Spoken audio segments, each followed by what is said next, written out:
প্রিয় ভাইয়েরা, আমি বলেছিলাম যে এক দল খেয়ে গিয়েছে আর এক দল খাওয়ার জন্য রেডি হয়ে আছে। তো কোনো দল এটা নিয়ে কোনো কথা বলল না। আপনারা এটাকে নিজের গায়ে যে মাখালেন, এটা ঠিক হয়নি। আর এই জাতীয় বার্তা যখন আমরা দেই, তখন যদি আপনি বলেন যে পারলে রাজনীতিতে আসেন, পারলে দল করে দেখান, এটা হইল? তো যশোরের প্রোগ্রামের এক ভিডিওর পেছনে আমাদের কিছু দিনী ভাইরা 6 বছর আগের এক অডিও ব্যাকগ্রাউন্ডে জুড়ে দিয়ে বিভ্রান্তি ছড়ানোর জন্য সোশ্যাল মিডিয়াতে ছড়িয়ে দিয়েছে। তো তাদের প্রতিও আমাদের কোনো রাগ নাই, ক্ষোভ নাই। তারা হয়তো দিনই তাকাদা থেকেই করেছে।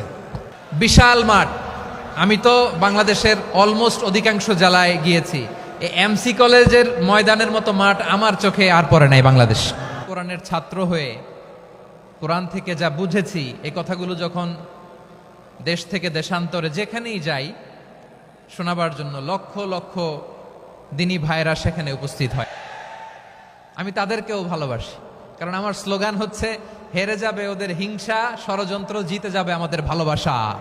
আমাদের আলোচনা আউট অফ কনটেক্সট নিয়ে এক জায়গার মাথা আর এক জায়গার লেজ জুড়ে দেন, তাদেরকেও ওয়েলকাম। গত সপ্তাহে আপনারা জানেন খুলনা বিভাগের প্রোগ্রাম আমি দিয়েছিলাম যশোরে আদ্দিন ফাউন্ডেশনের।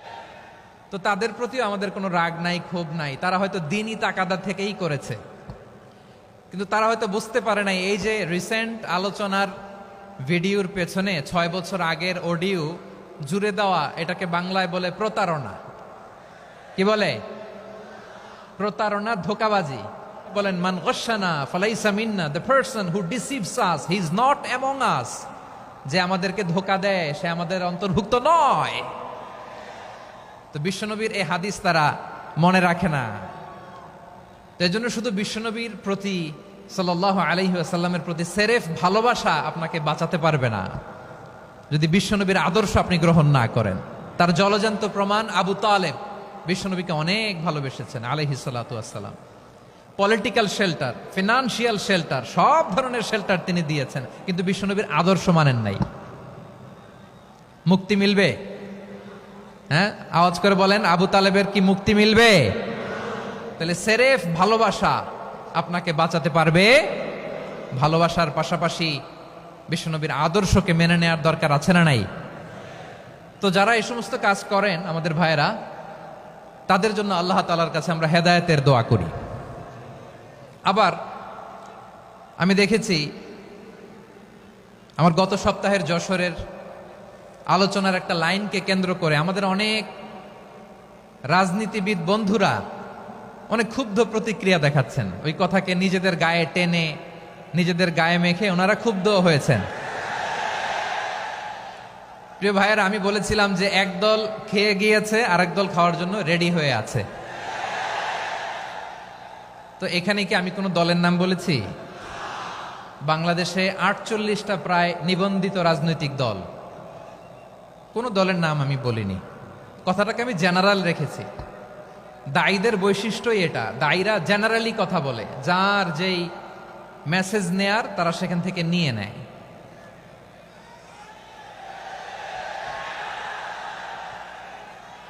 তো কোনো দল এটা নিয়ে কোনো কথা বলল না। আপনারা এটাকে নিজের গায়ে যে মাখালেন, এটা ঠিক হয়নি।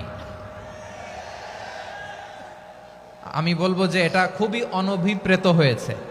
কোনো দলকে টার্গেট করে বা কোনো দলের পক্ষে আমরা কখনো কথা বলি না। আমরা কোরআনের পক্ষে কথা বলি, ইসলামের পক্ষে কথা বলি, ঠিক কিনা বলেন? সো একটা জেনারেল কথাকে যদি আমার রাজনীতিবিদ বন্ধুরা নিজেদের গায়ে মাখেন, ক্ষুব্ধ প্রতিক্রিয়া জানান, এতে করে সাধারণ জনগণের কাছে একটা নেগেটিভ মেসেজ যাবে ওনাদের ব্যাপারে। এটা হোক আমরা চাই না। এদেশের যত এই যে আমার ভাইয়েরা, এই যে, তো আমার প্রিয় রাজনীতিবিদ বন্ধুদের আমি বলবো, কথাটা ছিল ভেরি জেনারেল, এটা নিজেদের গায়ে মাখানোর কোনো দরকার নাই। আমরা এই যে এক্সিস্টিং যে রাজনৈতিক চর্চা, এটা থেকে আমরা বেরিয়ে আসতে চাই। আমরা চাই না এদেশে চাঁদাবাজি, দখলবাজি থাক, ঠিক কিনা বলেন? এদেশে কোনো দুর্নীতি থাক, টেন্ডারবাজি থাক, এগুলো আমরা চাই। আই হেট পলিটিক্স, একটা পলিটিক্স জেনারেশন, এরা পলিটিক্সকে পছন্দ করে না। তো কেন করে না, এর দায়ভার আমাদের আছে না নাই? আছে। এবং আমরা দেখেছি ক্ষমতার পালাবদল যখন হয়, এক সরকার যায় আরেক সরকার আসে, তখন দুর্নীতির ফিরিস্তি আমরা জানতে পারি, এর আগে জানতে পারি না। প্রতিটা দলের ভেতরেই আমরা এই বাজে চর্চাটা দেখেছি। সো এখন আমাদেরকে শুধরে নেয়ার সময় এসেছে। এটা এই সুন্দর সময়, নতুন প্রভাতের বাংলাদেশ, নতুন ভোরের বাংলাদেশ। এই সময় আমরা কাদা ছোড়াছড়ি যেন না করি। আমাদের শপথ নেয়ার সময় এসেছে। প্রতিটি দল, নিবন্ধিত 48টি, সবগুলো দলের এখন শপথ নেওয়া উচিত যে আমরা কোনোদিন আর চাঁদাবাজি করব না, টেন্ডারবাজি করব না, দখলবাজি করব না। আমরা সবসময় দেশের পক্ষে থাকব, সবসময় দেশের পক্ষে থাকব। সেই কথাগুলো ছিল ভেরি জেনারেল। যে কথাগুলো আমরা জেনারেলি বলি, এগুলো জেনারেলি আপনারা নিবেন। আমার রাজনীতিবিদ বন্ধুদের কাছে এটাই আমার কামনা। আর এই জাতীয় বার্তা যখন আমরা দেই, তখন যদি আপনি বলেন যে পারলে রাজনীতিতে আসেন, পারলে দল করে দেখান, এটা হইল? আমি কি এরকম কোনো কথা বলেছি? না। আমি একজন মুফাসসিরে কোরআন, আমি একজন আলেম, এর বাইরেও আমার সবচেয়ে বড় পরিচয় আম আ সিটিজেন অফ বাংলাদেশ। আমি বাংলাদেশের একজন সাধারণ নাগরিক। আমার দেশের যে কোনো সমস্যা, যে কোনো ইনকনসিস্টেন্সি, অসঙ্গতি নিয়ে মত প্রকাশের স্বাধীনতা আমার আছে না নাই? আপনারাই তো বাক স্বাধীনতার কথা বলেন, ফ্রিডম অফ স্পিচই হবে না। তাই প্রিয় ভাইয়ের, আসুন আমরা দল মত নির্বিশেষে কাঁধে কাঁধ মিলিয়ে সোনার বাংলাদেশ গড়ি, দুর্নীতিমুক্ত বাংলাদেশ গড়ি, যে বাংলা শান্তিময় করো। আমরা যেন স্বাধীন সার্বভৌম বাংলাদেশে মাথা উঁচু করে বিশ্ব দরবারে দাঁড়াতে পারি। আল্লাহ তুমি তৌফিক দান করো। আওয়াজ করে সবাই পড়ে আমিন। প্রিয় ভাইয়েরা, আমি আর কাল বিলম্ব না করে আসুন সরাসরি মহাবিশ্বের মহাগ্রন্থ, মহাবিশ্বয় মহাগ্রন্থ আল কোরআন আল কারীমের তাফসীর শুনি।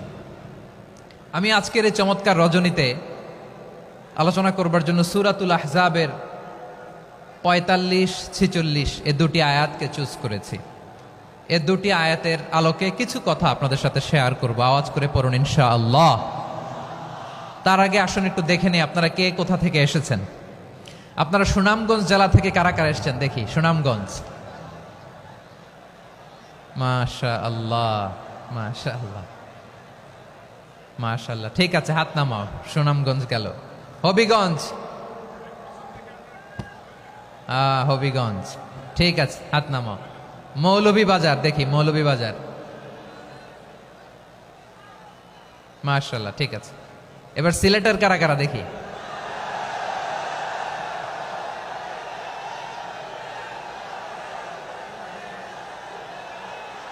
মাশাআল্লাহ মাশাআল্লাহ।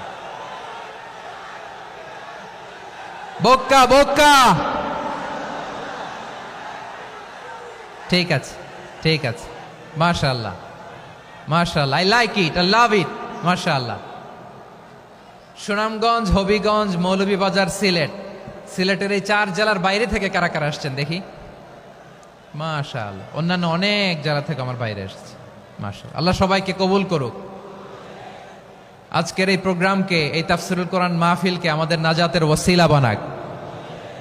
3 দিন ব্যাপী দেশের প্রথিতযশা অত্যন্ত বিজ্ঞ প্রাজ্ঞ ওলামারা যে সমস্ত আলোচনা, দিক নির্দেশনা এই মঞ্চ থেকে আমাদের জন্য রেখেছেন, আমরা যেন সেগুলোর উপর আমল করতে পারি। আল্লাহ তৌফিক দান করুক। প্রিয় ভাইয়েরা, বড় গ্যাদারিং, অনেক বড় শোডাউন, জনপ্রিয়তা, এগুলো আমাদের উদ্দেশ্য না। আমাদের উদ্দেশ্য হচ্ছে আল্লাহর সন্তুষ্টি।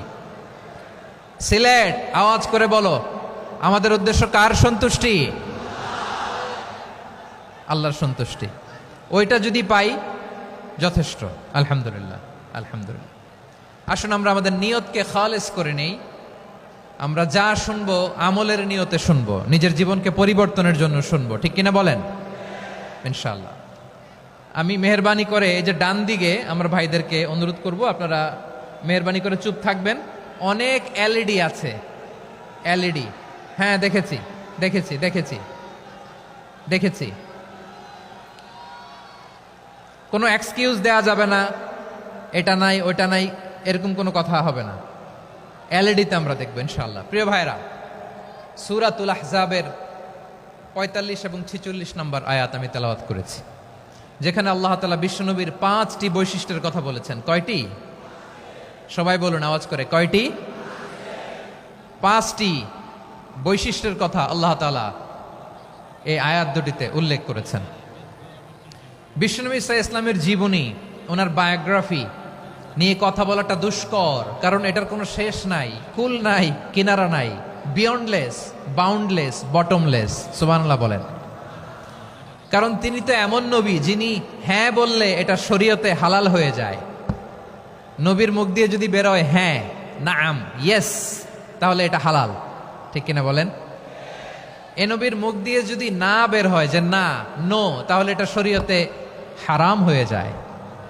কেমন নবী আমরা পেয়েছি, যিনি হ্যাঁ বললে হালাল, না বললে হারাম, যিনি সাব্বাবা, এই আঙ্গুলি উপরের দিকে উঁচু করলে চাঁদ ভেঙে 2 টুকরা হয়ে যায়, যে নবী জমিন থেকে পা উঁচু করলে আল্লাহর আরশে মেরাজে চলে যায়, এমন নবীর উম্মত আমরা হয়েছি। যে নবীকে বাদ দিলে কোরআন বোঝা যায় না, কারণ এ নবীর উপরই কোরআন নাজিল করেছে কে?